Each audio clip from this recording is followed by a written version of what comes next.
లో సూక్ష్మ పోషకాలు ఉంటాయని గిరిజనుల మూలికా వైద్యంలో సైతం ఈ కోళ్ల రక్తాన్ని వాడతారట. మెలనిన్ అనే పదార్థం ఈ జాతి కోళ్లలో అధికంగా ఉంటుంది. మహిళల్లో అధిక రక్తస్రావం, గర్భస్రావం, ప్రసవానంతర సమస్యలకు ఈ కోడి మాంసం మంచి మందు అని చెబుతుంటారు.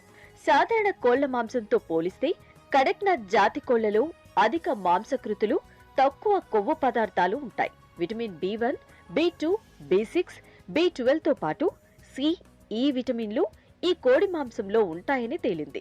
మనుషుల ఆరోగ్యానికి అవసరమైన ఫాస్ఫరస్, ఇనుము వంటి ధాతువులు కూడా కడక్నాథ్ కోడి మాంసంలో లభిస్తాయట. ఇనుప ధాతువు B2 అధికంగా ఉండటం వల్ల న్యూమోనియా, ఎనిమియా, క్షయ, ఆస్తమా వ్యాధుల నివారణకు కడక్నాథ్ కోడి మాంసం మంచి ఆహారంగా పనిచేస్తోంది. సూక్ష్మ ధాతువులు కలిగి ఉండటం వల్ల కీళ్ల సమస్యలు, ఎముకలు విరిగిన వారికి ఇది అద్భుత